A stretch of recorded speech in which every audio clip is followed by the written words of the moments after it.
Welcome to the Bite-sized Tech News TLDR podcast. Glad to be here. Yeah, we are launching right into it today because this past week, early March 2026, Apple just dropped an absolute earthquake of a product strategy shift. 7 new products. 7 new products all at once. And look, if you follow this stuff, you know the tech world is drowning in hot takes right now. Oh, yeah.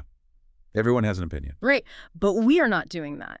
Today's deep dive into the source material is about extracting the absolute bottom line for you. Just the facts. Exactly. We're pulling from 2 incredibly comprehensive sources today. We've got the latest intensive reporting over at Mac Rumors and Mark Gurman's Power On newsletter from Bloomberg. Both phenomenal sources for this kind of massive hardware shift. Yep. And our mission here is crystal clear. We are skipping the conversational fluff. We're getting straight to the real-world implications, the immediate productivity impacts, and exactly what this new multi-tier strategy means for your tech stack. Because honestly, it's the only way to look at a shift this massive.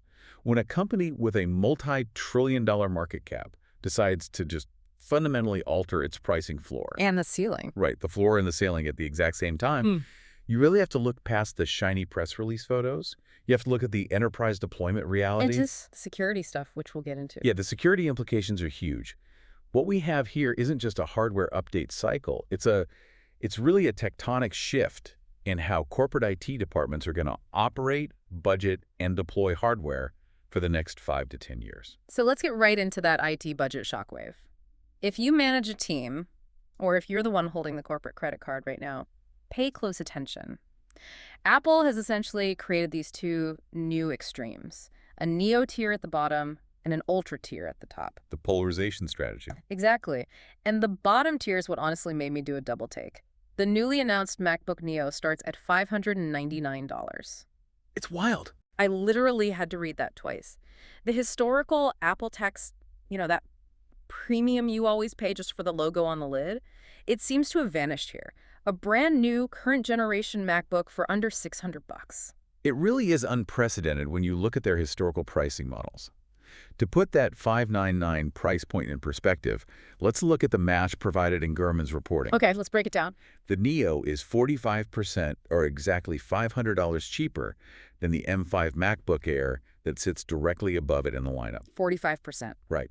That kind of chasm between entry-level and mid-tier is wildly out of character for them. Gurman points out a great comparison here. Look at the Apple Watch SE. The budget watch. Yeah. That entry-level watch is only about 38% cheaper than the flagship Series 11. And the new entry-level iPhone 17 they just announced. Right, which we'll talk about later. That's only 25% cheaper than the standard iPhone 17. So a 45% discount on a laptop is a total outlier. They are aggressively dropping the floor. But why? I mean, if you're Apple, you've made your billions on high margins. What does dropping the price by almost half actually accomplish for them in the real world? Let's think about the IT impact for you, the listener. If you're a CIO or you're just trying to run a small business with 20 employees, how does a $599 Mac change your life? It completely flips the standard IT budget planning cycle on its head. Think about how fleet deployment normally works. Right. Previously, if you were outfitting a standard user, let's say an office administrator, a customer service rep, someone who lives entirely in web apps, checks email, does basic word processing, you had a dilemma. Because Macs were too expensive for that. Exactly. You either spent over $1,000 on a baseline MacBook Air, which was complete overkill for their needs, Totally. or you defaulted to a cheaper, potentially less durable Windows PC or a Chromebook. But now, a $599 entry point gives IT departments a tool to drastically slash headcount hardware costs for standard users, while keeping them entirely within the secure, highly manageable macOS environment. I remember fighting with my old IT department just to get a laptop that didn't take 10 minutes to boot up a spreadsheet. We've all been there. They always pushed back because outfitting a whole floor of workers with Macs was just a non-starter financially. Right. But let's run the math on the Neo. If a corporate enterprise deploys 1,000 machines to standard office workers, choosing the $599 Neo over the $1,099 Air just saved them $500,000 in capital expenditure. $500,000 just by switching STUs. Yes, $500,000, and they didn't have to leave the Apple ecosystem. They don't have to train their IT support staff on a second operating system. That's a huge point. They don't have to buy separate mobile device management software for a fleet of Windows machines. The total cost of ownership just plummets. Okay, saving $500,000 on the floor is massive. But if you're saving that much money on the entry-level staff, the obvious question is, where does that money go? To the top. Exactly. And that takes us to the other end of the spectrum, which is Apple raising the roof with this new Ultra line. The Mac Rumors report notes that Apple is adding touch-enabled OLED displays to upcoming MacBook Pros, pushing them into a new MacBook Ultra tier. The high end gets even higher. Before we even talk price, let's break down that tech for a second. OLED screens on a Mac, we've had them on iPhones for years, but what does bringing OLED and touch to a MacBook actually mean for a professional workflow? It's a massive leap forward for visual professionals. OLED stands for Organic Light-Emitting Diode. Unlike traditional LCD screens that use a giant backlight to illuminate all the pixels at once, every single pixel in an OLED screen produces its own light. Okay. So if a pixel needs to be black, it simply turns off completely. So there's no bleed? No light bleed at all. This means you get true, infinite contrast. For a data scientist looking at dense code or a high-end video colorist grading a film, the color accuracy and contrast of OLED are just non-negotiable. And the touch aspect? Right. Add in the touch capability, something Apple famously resisted on laptops for over a decade. Steve Jobs hated the idea of a touchscreen Mac. He really did. Yeah. But adding it now fundamentally changes how users interact with desktop software. But that tech isn't going to be cheap. The sources note that based on historical shifts, we're looking at a serious premium. They point back to when the iPad first transitioned to OLED and when the iPhone transitioned to OLED way back in 2017 with the iPhone X. Which pushed the base phone price to $1,000 for the first time. Right, so the expectation from the reporting is an overall price increase of up to 20% for these new high-end MacBook Ultras. And this is a crucial distinction for anyone mapping out their tech purchases right now. These OLED touch-enabled MacBooks are not going to replace the new M5 Pro and M5 Max machines that just dropped. They're a new tier entirely. They're going to sit directly above them in the hierarchy. You're looking at laptops that will easily breach the $3,000 mark for base models and likely push much higher depending on the unified memory and storage configurations. So think about your office right now. You've got the $599 Neo on the receptionist's desk and the $3,500 Ultra on the lead developer's desk. That is a massive polarization of the IT budget. It is brilliant budget judo by Apple. Budget judo, I like that. Well, it is. The productivity bottom line here is that they are giving enterprise buyers a way to fund their high-end hardware purchases by saving money on the entry-level staff. You appease the CFO. Right. You appease your CFO with the $500,000 in Neo savings, and you appease your elite, specialized power users with the top-tier Ultra hardware they've been begging for. It's wild to see it laid out like that. But this strategy isn't just limited to the laptops. Let's pivot to the mobile flagship, because they are applying this exact same Ultra strategy to the phone in your pocket. Yep. Gurman's report notes the highly anticipated iPhone Ultra, which he says might just end up being called the Fold, is finally materializing. Now, we've seen foldables from Samsung and Google for years now. What makes Apple's entry here so disruptive, especially with a rumored $2,000 price tag? A $2,000 phone is a massive psychological barrier to cross for consumers. Huge. Gurman specifically noted this device will cast a shadow over the rest of the lineup. But you have to look at what you're actually buying. It's not just a phone that bends in half. It's the inclusion of a massive inner screen combined with Apple's seamless ecosystem integration. But the most significant technical advancement highlighted in these sources, the one that has major downstream effects for enterprise users, is the inclusion of under-display sensors. Let's pause right there and explain that, because I think a lot of people might hear under-display sensors and just think, oh, cool, the notch is gone. But this is much bigger than just a cleaner-looking screen, right? What is actually happening underneath the glass? It's an incredible feat of physics and engineering. Right now, your iPhone has a dynamic island or a notch at the top. Yeah. That black space houses a traditional camera, an infrared projector, and an infrared camera to make Face ID work. It physically needs a clear window to see you. Under-display sensor technology means Apple has figured out how to hide all of those biometric scanners and optical cameras beneath the active pixels of the screen. Through the screen itself. Exactly. The pixels literally become transparent for a microsecond, to let light pass through to the sensor below and then light back up to show your content. That sounds like science fiction. But let's bring it back to the productivity bottom line for you, the listener. Let's say you're a traveling professional. You spend half your life in airport lounges and hotel rooms. How does a massive foldable inner screen, completely uninterrupted by a camera notch, actually change your day-to-day work? It effectively gives you tablet-level productivity in a device that fits in your pocket. Mm-hmm. The limitation of the traditional smartphone for the professional has always been screen real estate. If you've ever tried to review a complex Excel spreadsheet, or edit a detailed PowerPoint presentation, or run two applications side by side on a standard 6-inch screen, you know it's a frustrating, cumbersome experience. Lots of zooming and pinching. Right. A massive inner foldable screen changes that dynamic entirely. Suddenly, you can leave the iPad at home when you travel. You have a multitasking canvas that folds up into a standard, pocketable footprint. I can definitely see the appeal of shedding an extra device from my carry-on bag. But you mentioned something earlier about security implications. Moving all those biometric sensors underneath the screen, does that actually change how secure the device is? Because if I'm holding a $2,000 corporate device with access to sensitive company data, I need to know it's locked down. This is where we get into the hidden impact of this announcement. It raises a massive question for corporate compliance. Every time a major tech vendor fundamentally changes its biometric hardware, think back to when Apple shifted from the fingerprint Touch ID to the facial recognition Face ID. Oh man, IT departments freaked out. They did.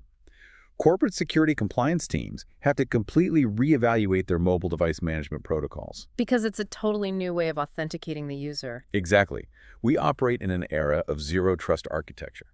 For anyone unfamiliar with that term, zero trust simply means a corporate network defaults to trusting absolutely no one and no device at any time.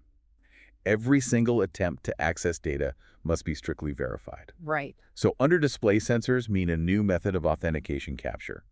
Security teams are going to have to evaluate the false acceptance rates, meaning how often does it accidentally let the wrong person in, Yeah. and the false rejection rates of these new under-display sensors to ensure they meet those strict zero-trust standards. So if you're an IT security professional listening to this, that $2,000 foldable iPhone is going to be sitting on your desk for a compliance audit very, very soon. You can't just hand a totally new biometric paradigm over to your CEO without vetting it first, no matter how amazing that uninterrupted foldable screen looks. Precisely.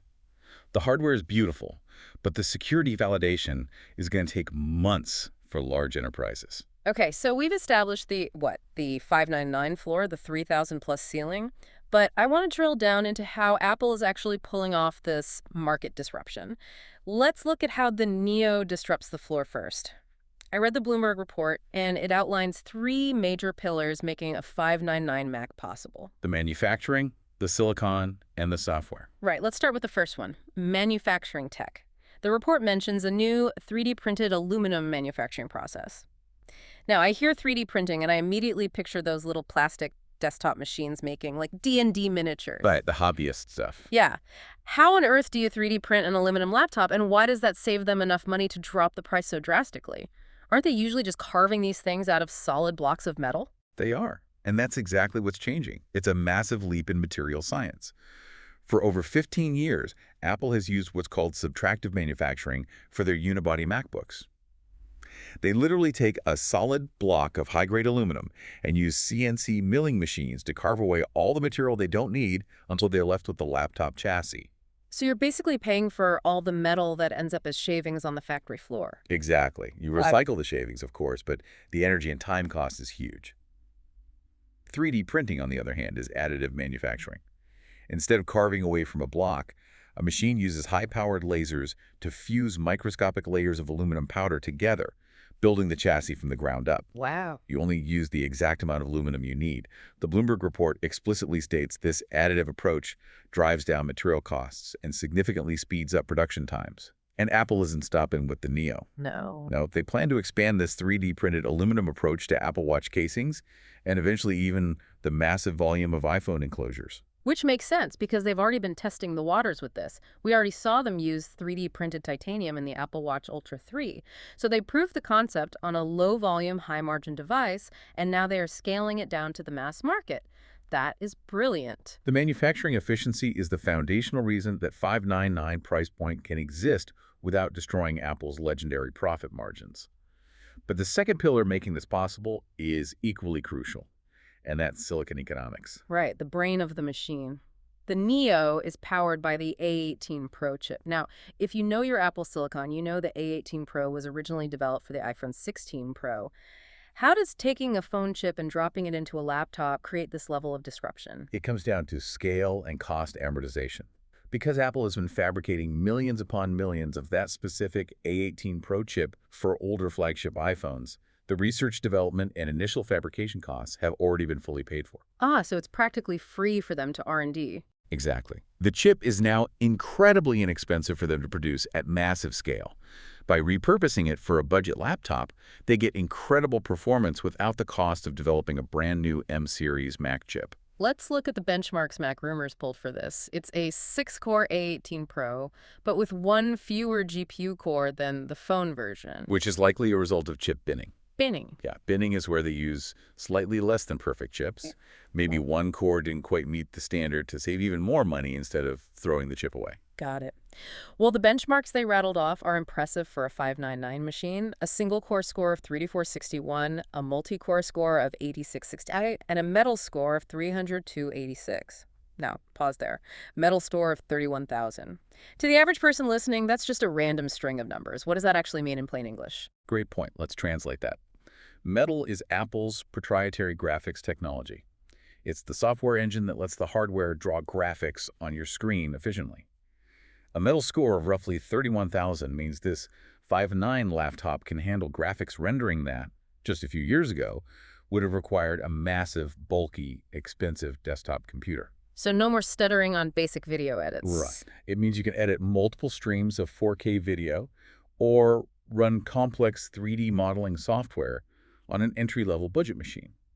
To put the CPU scores in perspective, those numbers mean the Neo's processing power is almost identical to a flagship iPhone 16 Pro. Which is wild when you think about it. And when you combine that inexpensive, highly capable scaled silicon with the third pillar, the software, you have a complete disruption. The software shift here is the culmination of macOS's long transition to ARM-based processors. Absolutely. Gurman noted that building a fanless, thin 5.9 laptop under the old constraints of Intel processors would have been extremely difficult, if not impossible. The battery life would have been terrible. And it would have overheated. Yes. Apple's total control over both the silicon and the operating system is what made this exact price point viable. And you combine that with a more colorful hardware redesign aimed clearly at a younger, more budget-conscious demographic, and you have a machine perfectly positioned to dominate the lower end of the market. So that's how they disrupt the floor. Let's flip it again and look at how the Ultra strategy disrupts the ceiling. You see this everywhere in their lineup right now. It's straight out of Tim Cook's playbook. Yeah. If you look at Steve Jobs,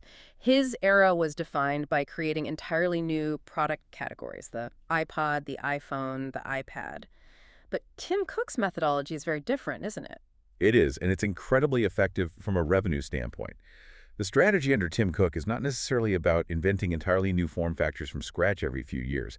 It's about taking a proven, dominant product like an iPhone, a set of AirPods, or a MacBook, and stratifying it. Stretching it out. Stretching it across multiple distinct price points to capture maximum market share at every possible tier of consumer willingness to pay. Let's look at an example from the sources to illustrate this. The upcoming AirPods Ultra. Gurman reports these will be priced above the current AirPods Pro, putting them at the absolute top of the audio lineup. Now, you might think, how much better can audio get to justify an all-for price? But the disruption isn't about the speakers. No, not at all. The report notes these feature computer vision cameras built into the earbuds to feed visual intelligence data directly to Siri. Give me a real-world scenario for this. Why would I want cameras in my ears? This is a massive leap for hands-free, contextual AI data. Let's take it out of the consumer space and look at the enterprise. Imagine you're a logistics manager navigating a massive, complex warehouse, or a head nurse on a chaotic hospital floor, or an engineer on a construction site. Places where you can't be staring at a phone screen. Exactly. Your hands are full, and you're wearing these earbuds. The tiny cameras in the AirPods Ultra are physically seeing the environment around you. You can ask Siri, which of these shipping pallets belongs on truck 4? Or what is the dosage on this specific chart I'm looking at?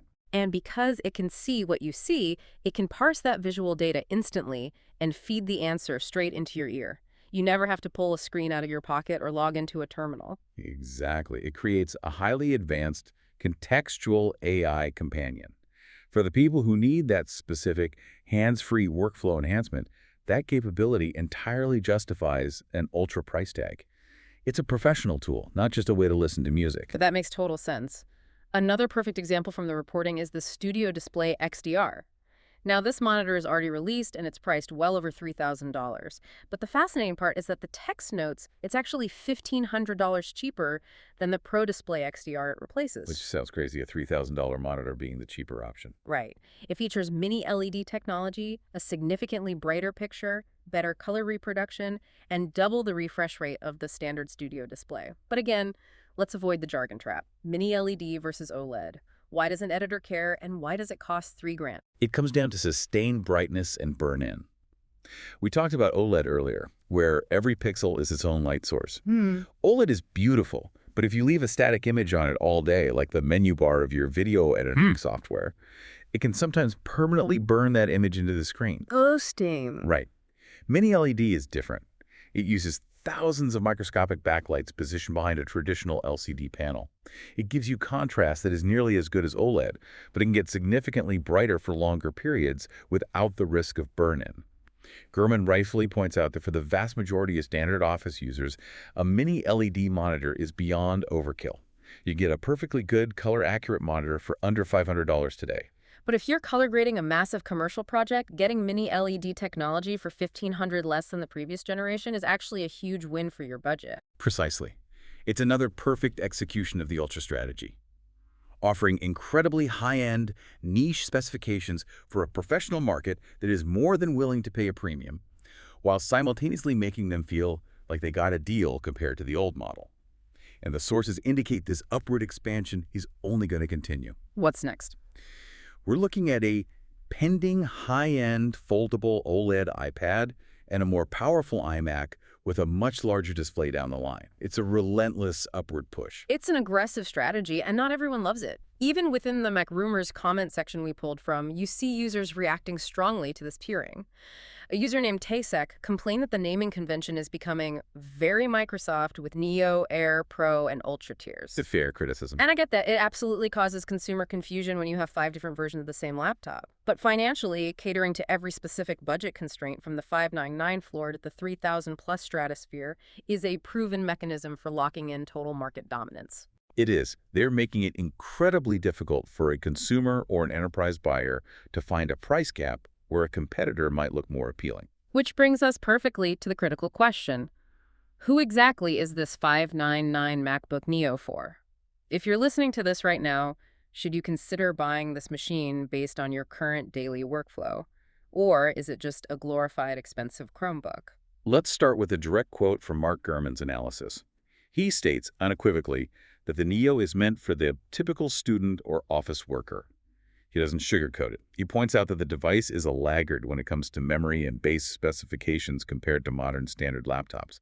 But it is perfectly fine for specific targeted workflows. The sources explicitly list those needs: browsing social media, checking and managing email, and light photo editing. But there is a line in the report that I think every IT manager and really every consumer needs to memorize right now. It's the golden rule of the Neo. Anything you can throw at an iPhone, you can throw at the Neo. And that is the crucial productivity reality check here. I think modern professionals severely underestimate just how much raw computational power exists in a modern iPhone. We treat them like messaging devices, but the A18 Pro chip inside the Neo is literally the brain of a flagship device. It can handle dozens of heavy browser tabs simultaneously. Easy. It can run complex cloud-based enterprise applications. It handles high-definition video conferencing and massive encrypted email clients without breaking a sweat. If your job relies heavily on web apps like Salesforce, Google Workspace, or Microsoft 365, the A18 Pro chip is vastly overqualified for the task. But it's not just about the processor, right? I can run Salesforce on my iPhone, but I can't comfortably type a 10-page quarterly financial report on a 6-inch glass screen. Exactly. The game changer here is the form factor. The Neo combines that ultra-efficient smartphone processing power with a full 13-inch screen, a highly responsive physical keyboard, a massive trackpad, and most importantly, the complete macOS desktop environment. The OS matters so much. It does. That combination makes it a direct, highly capable threat to Windows PCs and Chromebooks for basic professional workflows. That's the real target here, isn't it? The Chromebook market. Absolutely. Huh. Think about why Chromebooks won the education and entry-level enterprise markets. They were cheap and they were easy to manage. But a Chromebook is largely limited to web-based applications. You don't have a full, robust local operating system. The Neo gives you desktop-class macOS. For a frontline worker, a retail manager, or a standard office administrator, getting a 13-inch screen with an industry-leading keyboard running full macOS for $599 is an absolutely unbeatable value proposition. It is going to terrify the budget PC market. Companies like Dell, HP, and Lenovo rely heavily on bulk enterprise sales of cheap Windows machines. Apple is coming for that massive slice of market share, and they are doing it aggressively.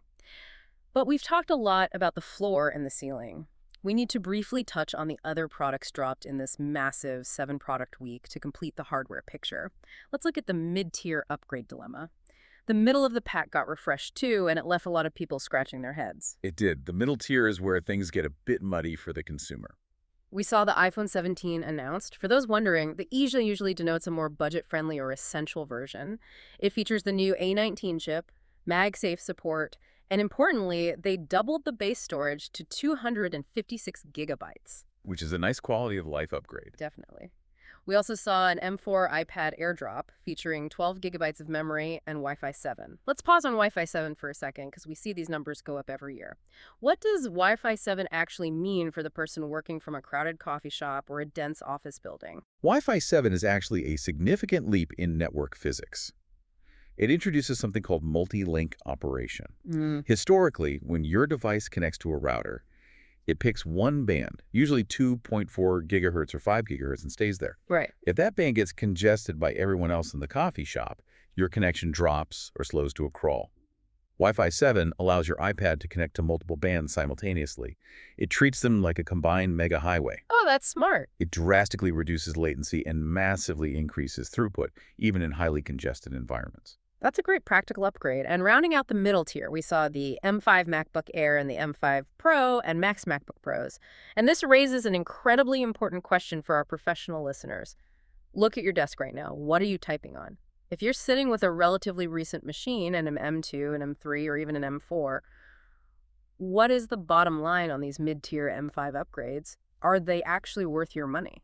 Based on Gurman's detailed analysis and the architectural realities of these chips, the definitive answer for recent buyers is a resounding no. Flat out no. The performance gains from the M4 to the M5, or even jumping from the M3 to the M5, sit somewhere strictly between 15 to 30% in synthetic benchmarks.